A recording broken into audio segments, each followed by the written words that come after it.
오늘은 예수님 비유 강의 10번째 시간입니다. 누가복음 15장 8절에서 10절의 말씀을 가지고 하나님의 구원 열심이란 제목으로 말씀을 나눌 때 귀한 천국 복음의 은혜가 있으시기를 간절히 소원합니다. 성도님들 잘 지내셨습니까? 금요일에 춘분이었습니다. 춘분이란 것은 이제 그런 공전주기상 낮과 밤이 같아지는 그 시간이 같아지는 시기, 그게 바로 춘분이죠. 이제 춘분이 지난 후에는 하루 중 낮의 길이가 밤보다 길어지게 됩니다. 그래서 요즘 낮에는 참 햇빛이 제법 따뜻합니다. 그런데 밤 새벽에는 기온이 급강하더군요. 어떤 때는 영하까지도 떨어집니다. 한 15도 정도 기온차가 심합니다. 참 건강관리가 특별할 때입니다. 이런 새벽 약간 밤에 이제 쌀쌀한 기운이 느껴지면 잠깐 난방을 틀기도 하죠. 물론 사람 따라 다르겠지만. 근데 요즘 보일러 틀기가 좀 겁나지 않습니까? 왜냐하면 도시가스 요금이 1월부터 조금 올랐기 때문입니다. 4인 가구 한 월 10,000원에서부터 40,000원 정도 이제 상승하게 되었다고 합니다. 그런데 앞으로가 더 문제죠. 중동전쟁으로 인해 에너지원 수급이 차질이 생겼습니다. 난방비가 오른다는 얘기죠. 근데 난방비만이 아닙니다. 원유 천연가스 수입이 원활하지 않으면 이것이 가격이 오를 뿐만 아니라 우리나라 산업 그리고 생활 생태계 전반적으로 큰 위협이 전해진다고 합니다. 뉴스를 보니 우리가 일상으로 사용하는 비닐, 포장용지, 그것도 다 이제 가스에서 나오는 에틸렌이라고 하는 나프타라는 하는 그런 원료 가운데서 이 비닐을 생산할 수 있는 그런 자원이 나온다고 합니다. 그런 것들이 공급이 안 되면 비닐 포장용지가 없고 우리가 식품 다 이제 비닐 가운데 이제 쌓여지지 않습니까? 그런 게 안 된다는 얘기죠. 농업 분야도 마찬가지라고 합니다. 비료 생산도 여러 가지 천연가스라든지 그런 것들을 가공하는 가운데서 생산되는 여러 가지 원료들로 비료가 만들어진다고 합니다. 이런 원료들이 공급이 안 되면 비료가 생산이 되지 않고 또 조금 있으면 파종되지 않습니까? 파종 시기를 앞두고 비료 수급에 큰 어려움이 있다고 합니다. 자, 이런 어려운 시기가 계속된다면 우리는 어떻게 해야 될까요? 자, 우리 민족이 어떤 민족입니까? 위기에 강한 민족이죠. 어떤 어려움이 있더라도 극복하는데 탁월한 민족이 바로 이 한민족입니다. 우회적인 길로 에너지원을 정부가 열심히 수급을 하고 있습니다. 자, 그래도 어려우면 국가적으로 소비를 줄이는, 에너지 소비를 줄이는 정책을 펼 것이라고 합니다. 소비를 줄인다는 것은 최소한으로 에너지를 사용하고 또 여분의 자원이 있다면 잘 찾아서 재활용한다는 뜻이죠. 국가적으로 숨겨진 에너지, 숨겨진 자원을 찾아 잘 활용하는 것이 정말 이런 어려운 때 우리가 가져야 될 마음이라고 합니다. 자, 그러면 하나님 나라는 어떻다고 생각하십니까? 하나님 나라에서 가장 중요한 것은 바로 하나님 그리고 그의 백성, 바로 우리 성도들입니다. 하나님과 하나님의 백성들이 바로 하나님 나라에서 가장 중요한 존재입니다. 하나님께서는 하나님의 백성 하나라도 그의 나라에 들이시기를 원하시는 것, 그것이 바로 하나님께서 가장 귀하게 품으시는 마음이죠. 이를 위해서 지금 하나님은 쉬지 않아야 하시고 그의 백성을 찾고 계십니다. 열심히 그의 나라에 들이시려고 하나님께서 일을 하신다는 얘기죠. 오늘 살펴본 말씀이 바로 이것을 전하는 비유의 말씀입니다. 일명 드라크마의 비유, 잃은 드라크마의 비유죠. 이 비유 가운데 하나님의 구원 열심이 담겨 있습니다. 자, 참고로 이 드라크마라는 것은 예수님 공생에 사용하였던 동전 중에 하나, 은전이라고 합니다. 이 말씀을 통해 하나님께서 가지신 영혼 구원의 열심을 살펴봅시다.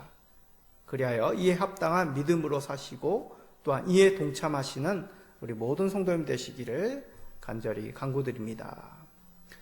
자, 오늘 읽은 말씀, 이것은 지난 주일에 살펴본 마태복음에서의 잃은 양의 비유의 병행 본문이죠. 누가복음 15장 3절에서 7절에 이어서 하신 말씀이 바로 잃은 드라크마의 비유의 말씀입니다. 누가복음 15장 전반절에는 잃은 양의 비유, 그리고 오늘 살펴본 잃은 드라크마의 비유, 그리고 그 다음이 탕자의 비유, 이렇게 세 가지 비유가 연달아서 누가복음 15장에 기록되어 있습니다. 즉 예수님은 어떤 뜻을 가지시고 이 세 비유를 묶어서 말씀하셨다는 것이죠. 자, 예수님이 가지신 그 뜻을 살필 수 있는 말씀이 바로 누가복음 15장 1절 2절입니다. 한번 보겠습니다. 누가복음 15장 1절 2절입니다. 모든 세리와 죄인들이 말씀을 들으러 가까이 나아오니 바리새인과 서기관들이 수군거려 이르되 이 사람이 죄인을 영접하고 음식을 같이 먹는다 하더라. 자, 마태복음에서 잃은 양의 비유의 시작은 제자들이 천국에서 누가 큰 자입니까? 라고 예수님께 질문하죠. 그 질문의 답으로서 하신 비유가 마태복음에 있는 잃은 양의 비유의 내용이었습니다. 그런데 오늘 살필 누가복음에서 죄인과 가까이 하시는 예수님에 대한 바리새인들의 수군거림에 대한 닭과 같은 말씀으로 이 비유들을 말씀하셨다고 합니다. 자, 여기서 우리는 질문을 가지게 됩니다. 왜 바리새인과 서기관은 세리와 죄인을 가까이 하는 예수님에 대해서 수군거렸을까? 그리고 예수님은 왜 죄인들을 가까이 하셨을까라는 질문입니다. 이 질문을 가져야지만 이 비유의 참뜻을 알 수 있습니다. 유대인들, 특히 율법 준수를 가장 중요시 여기는 이 바리새인들과 서기관들, 이들에게 있어서 가장 최고의 가치는 거룩입니다. 죄된 것, 부정한 것을 가까이 하는 것은 이들에게 있어서 도저히 용납되지 못하는 불경한 모습으로 하나님 백성으로는 부족한 삶, 그것이 바로 부정한 모습입니다. 혹시나 알지 못하는 것 가운데 부정한 것을 가까이 하였으면 율법에는 이렇게 얘기합니다. 정결한 예식을 통하여 회복하여라. 자, 레위기 14장 19절이 대표적인 말씀이죠. 또 제사장은 속죄제를 드려 그 부정함으로 말미암아 정결함을 받을 자를 위하여 속죄하고 그 후에 번제물을 잡을 것이요. 자, 제사장이 하나님 앞에 제사를 드려야 되는데 부정함을 입었다? 그러면 먼저 속죄제를 드려서 그 부정함을 씻은 후에 정결하게 된 후에 하나님 앞에 번제 예식에 참여하라 라고 율법에, 하나님의 법에 말씀하셨습니다. 이렇게 유대인들 사이에서는 정결 예식을 통하지 않으면 여전히 부정한 자들로서 남아 하나님의 공동체에 들어올 수 없는 그러한 마음들, 그러한 생각들, 가치들이 새겨져 있었던 것이죠. 자, 이런 사람들의 입장에서 예수님은 어떻게 보였을까요? 이 예수라는 사람은 하나님의 말씀을 전하는 랍비, 선지자 같은데 로마 정부의 앞잡이인 이 민족의 배신자, 세금 거두는 사람, 이 세를 가까이 해 더군다나 창녀와 병자들과 함께 한다고? 내가 예전에 봤을 때는 하나님을 믿지 않는 이방인과도 말을 섰고, 그리고 사마리아 마을에 들어가서 이 사마리아 사람들하고도 대화하는 것을 보았어. 이 부정한 사람 아니야? 이렇게 바리새인들과 서기관들이 수군거렸다는 것입니다. 다시 말해 바리새인 이 무리 가운데는 하나님 나라, 아브라함 자손에 합당치 않은 사람과 가까이 하는 이 예수님이 못마땅한 것이었습니다. 부정한 사람으로 여기는 것이죠. 그럼 우리 예수님 이걸 잘 몰랐을까요? 아닙니다. 잘 알고 계셨습니다. 예수님도 육신으로는 유대인이죠. 어렸을 때 성전에서 제사장들과 뭐 했습니까? 율법을 논하면서 그들로부터 탄성을 들을 정도로 하나님의 말씀에 대해서 누구보다도 그 의미를 잘 알고 계시는 예수님이셨습니다. 그런데도 예수님은 왜 죄인들을 가까이 하신 걸까요? 그 대답은 방금 읽은 1절, 누가복음 15장 1절에 있습니다. 읽어봅시다. 모든 세리와 죄인들이 말씀을 들으러 가까이 나아오니. 우리 예수님은 얼마든지 죄인들이 하나님의 말씀을 들을 수 있도록 그들의 가까이 나아옴을 기뻐하시며 맞아주셨다는 것이죠.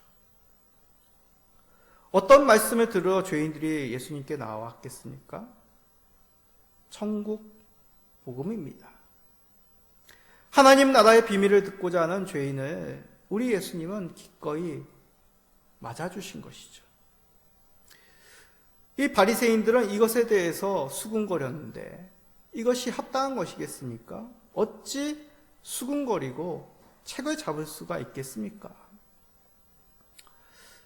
정말 100번 양보해서 우리 바리새인들의 마음을 한번 품어봅시다.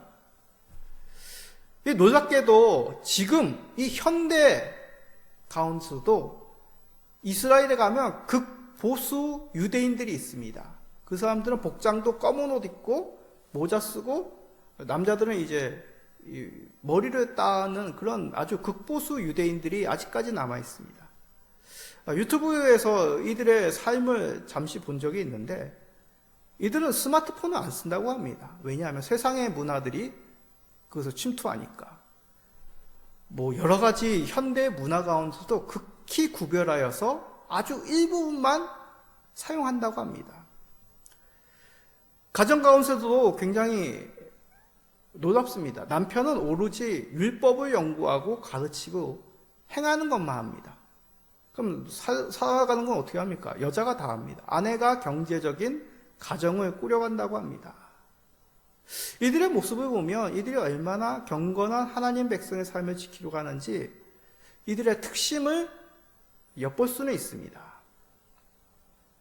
그러나 우리 예수님께는 해당이 안 됩니다. 왜냐하면 예수님은 세상에 회개의 불을 던지러 오신 독생자 예수님이기 때문이죠. 구약의 엘리야 선지자도 생각해 보십시오.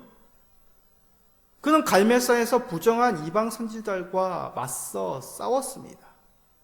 하나님을 떠난 아합 왕과 이스라엘 백성들에게 엄중한 하나님의 뜻을 전하며 하나님께 전심으로 돌아올 것을 선포하였습니다.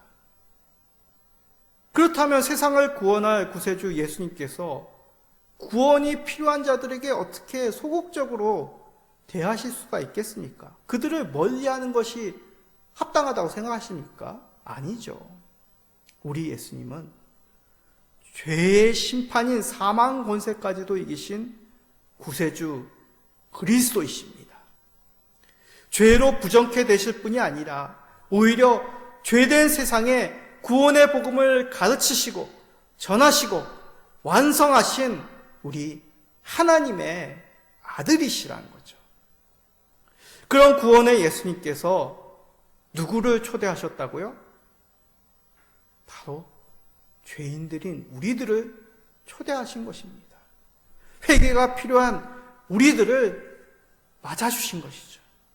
우리를 위해 죄 없으신 우리 예수님께서 기꺼이 희생제물이 되셔서 우리가 하나님께 나아갈 수 있는 그 나음을 입었습니다. 우리가 먼저 예수님을 찾은 것이 결코 아닙니다. 예수님이 우리를 천국 복음으로 초대해 주신 것입니다. 그렇다면 이러한 예수님을 나의 구주로 믿는다면 우리는 어떻게 하는 것이 마땅하겠습니까? 주님 앞에 나오는 그 귀한 영혼들, 천국 복음을 들으러 나오는 영혼들, 그 영혼들을 기뻐 맞이하는 것이 합당치 않겠습니까? 우리를 주 하나님의 품으로 인도하신 예수 그리스도로 말미암아 우리가 온전케 되었음을 기뻐하는 것이 합당치 않겠습니까? 죄된 가운데서 우리를 구원하신 그 놀라우신 예수님, 천국 복음으로 말미암아 우리를 하나님 자녀 되게 하신 그 예수님께 감사하며 영광 돌리시기를 간절히 소망합니다. 자, 죄인을 구원하시기 위해 오신 우리 예수님, 그 예수님의 마음을 좀 더 새겨봅시다. 자, 이런 드라크마의 비유가 바로 이 죄인들을 초대하시는 그 예수님의 마음을 우리가 알 수 있는 귀한 비유의 말씀입니다. 자, 누가복음 15장 8절이 가장 핵심이죠. 누가복음 15장 8절을 우리 다 같이 읽어봅시다. 어떤 여자가 10 드라크마가 있는데 하나를 잃으면 등불을 켜고 집을 쓸며 찾아내기까지 부지런히 찾지 아니하겠느냐. 자, 예수님의 마음이 느껴지십니까? 예수님의 마음 다름 아니라 잃어버린 것을 찾고자 하는 간절한 마음입니다. 자, 잃어버린 이 드라크마 비유, 우리가 지난주에 살펴본 잃은 양의 비유와 어떤 점이 좀 차이가 있나요? 주인공이 여자입니다. 그리고 잃어버린 대상이 뭐죠? 양, 생명체가 아니라 동전입니다. 은전입니다. 그 수량도 약간 차이가 있죠. 잃은 양은 100마리 중에 한 마리였는데 여기서는 10동전 중에 한 동전을 잊어버렸습니다. 자, 예수님 말씀을 듣는 상당수 사람들은 여인들이었습니다. 그 가운데 이 주인공이 여인인 비유를 들었을 때 그 여인들은 어땠을까요? 정말 피부로 느껴졌을 겁니다. 예수님의 비유, 그렇구나. 더욱 친근하고 쉽게 예수님이 말씀하시고자 하는 뜻을 받을 수가 있었죠. 그리고 이 당시 문화를 보십시오. 당시의 여인들은 비상금으로 이 드라크마, 동전을 저렇게 한 줄로 묶어 보관하였다고 합니다. 또 한 문화가 있는데 유대 문화 가운데는 결혼 예물로 저렇게 동전을 10개를 한 줄로 묶어 신부의 머리에 저렇게 장식을 해줍니다. 이만큼 당신은 귀하다, 가치 있다, 특별한 사랑이 담겨있는 선물이다 라는 그런 의미로 저렇게 장식을 한다고 합니다. 그리고 이 드라크마가 가지고 있는 경제적 가치도 살펴야 됩니다. 당시 한 드라크마는 한 데나리온과 같은 단위였습니다. 노동자 1일 품삯 정도였죠. 요즘 한국 사회에서 단순 일용직 8만 원, 10만 원이라고 합니다. 그리고 기수직은 많게는 15만 원에서 20만 원 하는 일에 따라서 다르겠지만 그 정도라고 생각해 보십시오. 자, 경제적 가치든지 아니면 이런 신부의 애장품, 신랑이 주었던 귀한 그 선물이든지 이 잃어버린 드라크마 한 입은 여인에게 있어서 소중하고 가치 있는 것이었습니다. 그런데 찾아보니까 이 가운데 하나가 없는 것입니다. 자, 이 사실을 알았다면 어떻게 해야 되겠습니까? 여인은 무엇을 해야 되겠죠? 좀 우리에게 와닿도록 예를 들어 한번 생각해 보십시오. 혹시 성도님들은 종종 비상금을 책에 숨기시는 경우가 있습니까? 10만 원, 20만 원을 책갈피 사이에 숨겼다고 생각해 보십시오. 근데 살다 보면 잊어버릴 수가 있겠죠? 깜빡했습니다. 그래. 그때 내가 비상금을 숨겨뒀지. 근데 어느 책에 있지? 막 부지런히 책꽂이에 있는 책을 들어서 막 흔들어 봅니다. 안 나옵니다. 혹시 결혼 반지나 소중한 추억에 담겨 있는 폐물을 잃어보신 적 있으십니까? 아니, 이게 여기 있어야 되는데 서랍에 있어야 되는데 없네? 혹시 내가 어디다가 그걸 놔두고 잊어버린 거 아니야? 혹시 휴지와 같이 쓰레기통에 버린 거 아니야? 집안 구석구석 찾고 쓰레기통도 뒤지고 세면대 혹시 구멍에 빠져들지 않았는지 찾고 가구 틈 구석구석 살펴보시지 않겠습니까? 왜냐하면 같이 있는 것이기 때문이겠죠. 그런데 이 말씀 속에는 더 큰 뜻이 담겨져 있습니다. 그거 알려면 이 당시 일반 유대인들의 주거 환경을 봐야 됩니다. 자, 이 당시 유대인들의 주택의 모습입니다. 성도님들 보시기에 왼쪽이 겉의 모습이고 오른쪽이 그 단면의 모습입니다. 어떻습니까? 특징이 뭐죠? 대부분 건축 자재가 돌입니다. 그리고 창에 보십시오. 창이 굉장히 작습니다. 이 돌, 석회암이 대부분인 이 지역의 환경들과 그리고 덥고 건조한 기온으로 저런 주택의 형상이 생겨진 것입니다. 여러분, 중동 지역의 사람들 복장을 보면 대부분 피부를 가립니다. 우리나라는 여름 되면 이제 짧은 옷을 입고 짧은 치마를 입고 바지를 입고 그러지 않습니까?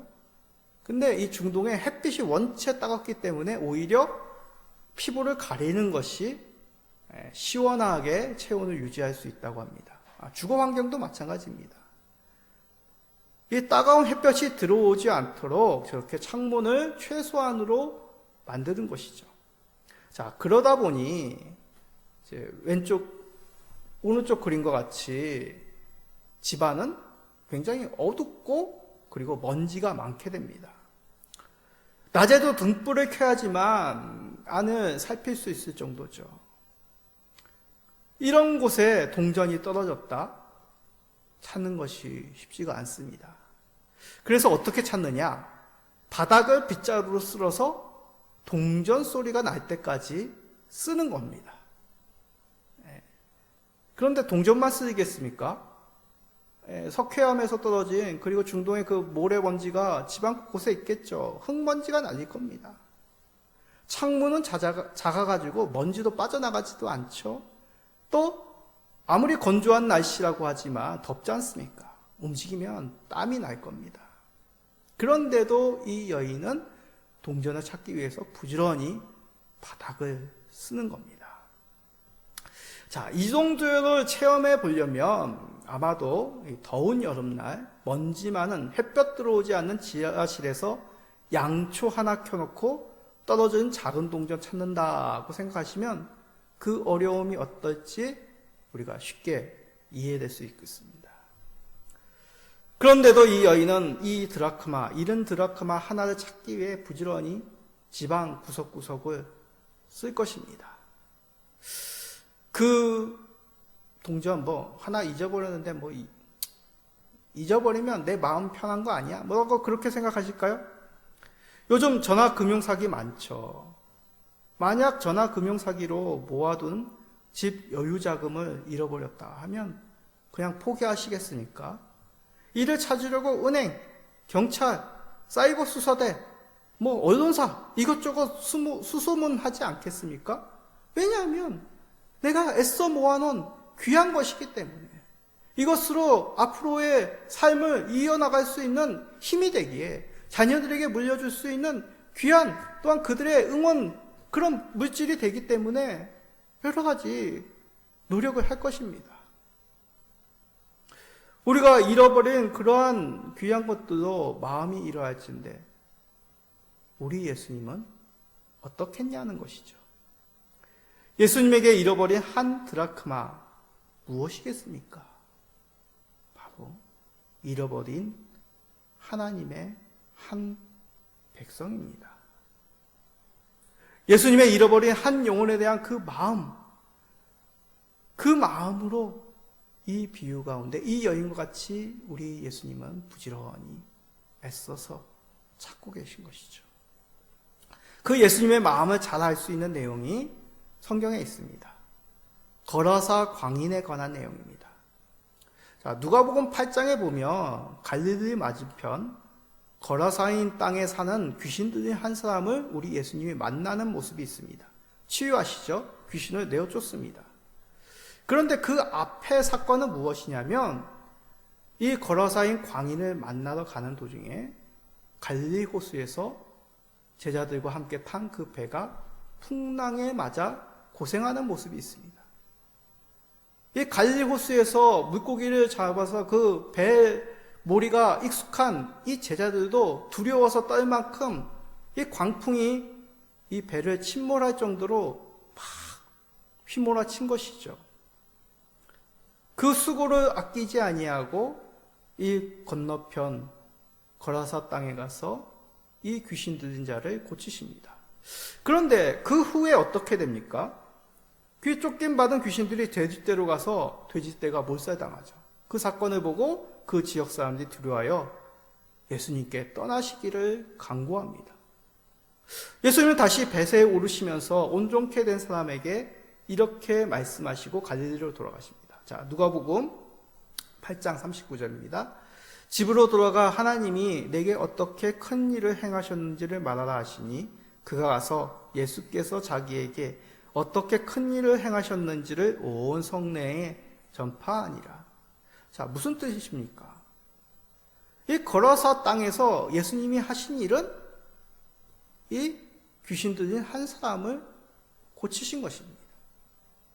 고친 후에도 그 일로 말미암아 예수님이 더 많은 사람들에게 말씀을 전하고 큰 일을 행할 수 있었던 것이 아니라 사람들의 간청으로 그것을 떠날 수밖에 없었습니다. 사람들의 환영이 아니라 거부가 있음에도 그 풍랑을 맞아 제자들이 고생하였던 그런 수고가 있음에도 이 귀신 들린 한 사람을 고치기 위하여 우리 예수님은 이 땅에 찾아오신 것이죠. 우리에게도 잃어버린 한 영혼이 있습니까? 저에게도 있습니다. 이를 위해 믿음 회복하기를 계속 기도하고 있습니다.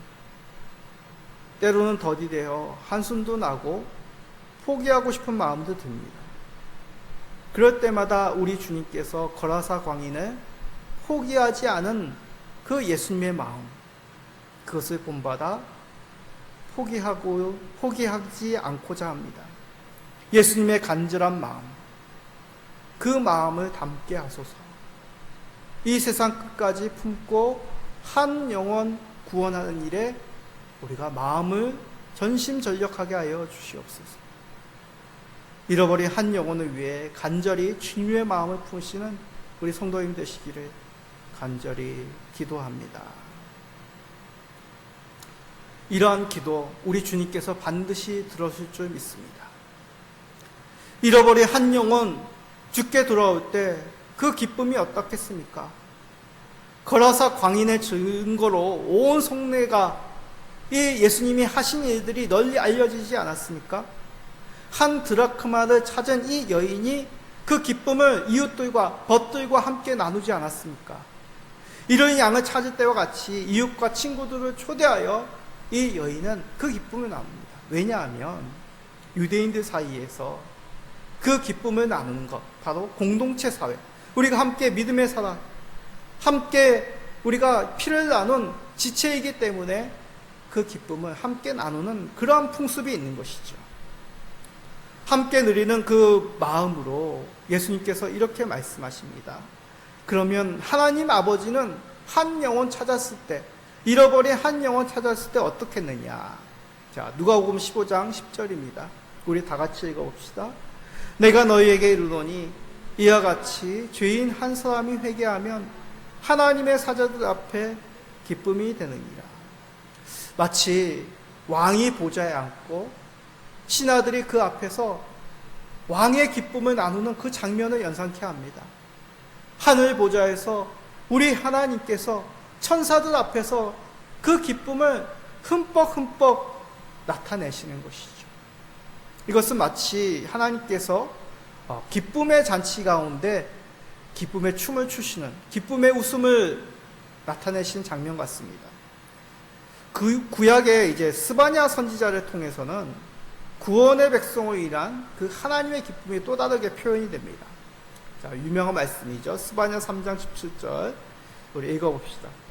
너희 하나님 여호와가 너희 가운데 계시니 그는 구원을 베푸실 전능자시라. 그가 너로 말미암아 기쁨을 이기지 못하시며 너를 잠잠히 사랑하시며 너로 말미암아 즐거이 부르며 기뻐하시리라 하리라. 자, 누가복음에서 이 여인의 모습을 통하여 하늘의 하나님께서 잔치를 베푸시는 기쁨의 춤, 기쁨의 웃음을 행하시는 모습처럼 보인다면 이 스바냐서에서의 하나님의 모습은 마치 이런 것이죠. 어린 자녀를 가슴에 안고 흡족해하며 덩실덩실 춤을 추는 부모의 모습, 아버지 어머니의 모습같이 느껴집니다. 이것만큼 따뜻하고 이것만큼 평온한 모습이 어디 있겠습니까? 한 영혼 주님께 돌아올 때 우리 하나님은 따뜻하고 밝게 평온하게 기뻐하시고 즐거워하시며 맞아들이고 계실 것입니다. 이 땅의 교회에서도 종종 발견합니다. 전도한 가족이나 전도한 친구가 교회 첫 예배 드릴 때 믿지 않았던 가족들이, 부모가, 또한 자녀가 교회에 첫 발을 내딛고 믿음 고백하여 세례를 받을 때 그 곁에서 지켜보는 성도들, 그 곁에서 지켜보는 그 믿음의 가족들을 볼 때 그 얼굴 가운데 바로 그 흡족해하며 평온해하고 어느 때보다도 그 밝은 광채가 빛나는 것을 저는 곁에서 많이 본 적이 있습니다. 우리 하나님 얼굴이 그렇지 않겠습니까? 그렇다면 아버지 하나님께서 이 일을 기뻐하신다면 우리는 어떻게 삶을 살아가는 것이 마땅하겠습니까? 우리가 교회에 처음 출석하였을 때, 우리가 세례를 받아 삼위 하나님을 믿음으로 고백하였을 때 나를 전도했던 친구들이, 나를 전도했던 부모님들이, 믿음의 동역자들이 함께 그 기쁨을 나누며 즐거워하였습니다. 그 기쁨 나누고 싶지 않으십니까? 주께서 지금도 쉬지 아니하시고 잃어버린 드라크마를 찾는 여인의 심정으로 쉬지 않으시며 영혼 구원하시기에 힘쓰십니다. 이러한 주님의 열심을 본받는 성도님들이 되시기를 바랍니다. 우리가 그러한 마음으로 기도하기를 포기하지 않을 때, 그러한 마음으로 이웃과 만나는 사람들을 대할 때 하나님께서 반드시 복음을 전할 수 있는 기회, 통로를 허락해 주실 것입니다. 그 마음 잃지 아니하고 예수님의 마음으로 영혼 구원에 힘쓰시는, 영혼 구원에 인하여 하나님 앞에 감사하시는 우리 모든 성도님 되시기를 예수 그리스도의 이름으로 축복드립니다. 아멘.